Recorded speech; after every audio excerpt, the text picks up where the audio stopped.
প্রিয় দর্শক, প্রীতি এবং শুভেচ্ছা নিন। সাজ্জাদ কাদির এই মুহূর্তে আপনাদের সামনে কথা বলতে এসেছি ৩২ নম্বর ভেঙে মসজিদ নির্মাণের ঘোষণা, বাবরি মসজিদ, রাম মন্দির ঘটনার পুনরাবৃত্তি রচনা, এই প্রসঙ্গটি নিয়ে আপনাদের সামনে কথা বলতে এসেছি। আপনাদের নিশ্চয়ই মনে আছে যে বাবরি মসজিদ, রাম মন্দির, আপনারা নিশ্চয়ই ঘটনাটি জানেন।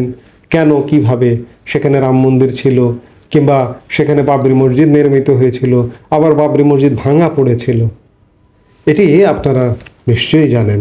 ঠিক একই ঘটনা ঘটাবার একটি প্রচেষ্টা নেওয়া হয়েছে এই ৩২ নম্বরকে কেন্দ্র করে। একজন মসজিদ নির্মাণের ঘোষণা দিয়েছেন তার ফেসবুকে, যিনি প্ররোচনা দিয়ে বিদেশ থেকে এই ৩২ নম্বর ভাঙা শুধু নয়, বিভিন্ন এ ধরনের সহিংস ঘটনা ঘটিয়ে যাচ্ছেন।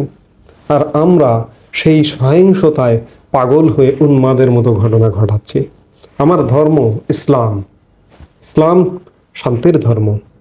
একজন অন্য ধর্মের মানুষ যিনি এই প্ররোচনাগুলো দিচ্ছেন, তিনি আমাকে প্ররোচিত করছেন আমি ইসলাম বিরোধী অন ইসলামিক সহিংসতার পথে হাঁটছি। আমি কি তাহলে সেই ব্যক্তিকে হুজুর মানছি, বড় হুজুর মানছি? বাংলাদেশের এক শ্রেণীর ইসলামিস্টদের দেখে অবস্থাতে কিন্তু তেমনই মনে হচ্ছে। ৫ ফেব্রুয়ারি পিনাকি ভট্টাচার্য, নামই বলি, তার ফেসবুক পোস্টে দেখা গেছে যে তিনি এই ঘটনাটি ৩২ নম্বর ভাঙ্গার পুরো ঘটনাটি অনলাইনে তদারক করছিলেন। এক পর্যায়ে দেখা গেল তিনি তার ফেসবুকে লিখেছেন, বুলডোজার ঢুকেছে ৩২ নম্বরের মাথায় আছে, নির্মাণ শ্রমিক ভাইয়েরা আসুন, যে যেখানে আসেন আসুন, কাজ শেষ হলে একটা বেড়া দিবেন, একটা সাইনবোর্ড লাগাবেন, এইখানে ৫ই মে শহীদদের স্মৃতিতে একটি মসজিদ হবে, আলেমদের সাহায্য নেবেন কিভাবে মসজিদ নির্মাণ করা হবে, ইনকিলাব জিন্দাবাদ। শহীদদের স্মৃতিতে পৃথিবীর কোথাও কোনো জায়গায় কোনো উপাসনালয় হয়েছে, মসজিদ হয়েছে, মন্দির হয়েছে আমার জানা নেই। পিনাকি ভট্টাচার্য, তার নামটা শুনলেই তো মনে হচ্ছে যে হিন্দু সম্প্রদায়ের একজন মানুষ। তিনি মসজিদ নির্মাণ, এটি কি উস্কানি কিনা?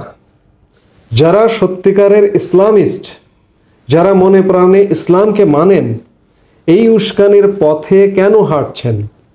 কিংবা যারা ইসলাম মানেন তারা, যারা বিপদ, যারা ভুল বুঝে এ পথে হাঁটছে, তাদেরকে কেন হাঁটতে দিচ্ছেন? আসলে দেশটা সম্পূর্ণ উস্কানির উপরে চলছে। দেশটা একটা ছেলে খেলায় পরিণত হয়ে গেছে, যার কারণে আমার কাছে মনে হচ্ছে যে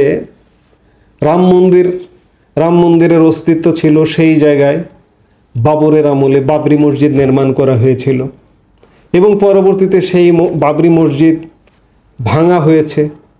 ভাঙার পরে আদালতে মামলা হয়েছে, আদালত থেকে সবার জন্য একটি সুবন্দোবস্ত করা হয়েছে। ঠিক তেমনি এই ৩২ নম্বরকে কেন্দ্র করে এখানে একটি মসজিদ নির্মাণের পায়তারা করা হচ্ছে। যদিও এটি হিন্দু মুসলিম দাঙ্গা লাগানো নয়, এটি আওয়ামী লীগ মুসলিম দাঙ্গা লাগানোর একটা পায়তারা চলছে। যদিও আওয়ামী লীগ, মুসলিম বা ইসলাম কাউকে, বিশেষ কাউকে লিজ দেওয়া হয়নি। আওয়ামী লীগেররাও ইসলামিস্ট হতে পারেন, ইসলামিস্ট আছেন, ধর্মকর্ম মানেন। আওয়ামী লীগের বেশিরভাগ সদস্যই ইসলামিস্ট, ইসলাম ধর্মের অনুসারী। একটি রাজনৈতিক দলকে ইসলামের মুখোমুখি করে দেওয়া হচ্ছে। আমরা আশা করব যিনি প্ররোচনা দিচ্ছেন তার প্ররোচনায় আর দেশ ধ্বংস করবেন না এবং ইসলামকে অবমাননা করবেন না। এটি এক প্রকার ইসলামকে অবমাননা করা। একটি জায়গা জোরপূর্বক ভেঙে দেওয়া, তিনি অপরাধী হতে পারেন বা তার পরিবারের সদস্য কেউ অপরাধী হতে পারে। ঠিক আছে, তর্কের খাতিরে ধরছি যে বিগত ১৬ বছর শেখ হাসিনার শাসনে দুঃশাসন ছিল। সেই দুঃশাসনের জবাব জবরদস্তিমূলক তার পিতার বাড়ি ভেঙে দেওয়া, কিংবা বাংলাদেশের স্বাধীনতার মহানায়ক বঙ্গবন্ধু শেখ মুজিবুর রহমানের বাড়ি জবরদস্তিমূলক ভেঙে দেওয়া ইসলাম সমর্থন করে না। কিংবা সেই বাড়ি ভেঙে দিয়ে সেখানে একটি মসজিদ নির্মাণ করাও ইসলাম সমর্থন করে না। এটি জবরদস্তি। ইসলামে জবরদস্তি একদম নিষিদ্ধ। একটা ভিন্ন ধর্মের মানুষ আপনাকে জবরদস্তির নির্দেশনা দিচ্ছে, আর আমার ইসলামিস্ট ভাইয়েরা, বিপদগামী ভাইয়েরা ভুল বুঝেই এতে সামিল হচ্ছেন। ইসলাম কি আপনাকে বলে এরকম কাজ করতে? ইসলাম তো শান্তির ধর্ম। ইসলামের সব জায়গায় শান্তির কথা বলা হয়, কিন্তু এ কি হচ্ছে? একটু নিজেরা বিবেক দিয়ে চিন্তা করে দেখবেন। কাজেই আমরা চাই না যে রাম মন্দির, বাবরি মসজিদের একটা পুনরাবৃত্তি ঘটুক বাংলাদেশে। এই মুহূর্তে এ পর্যন্তই। সবাই ভালো থাকুন, সুস্থ থাকুন। আমাদের ভিডিওগুলো নিয়মিত পেতে সাবস্ক্রাইব করুন Sajjad Kadir and the legends YouTube channel এবং লাইক, কমেন্ট, শেয়ার করে সাথে থাকুন।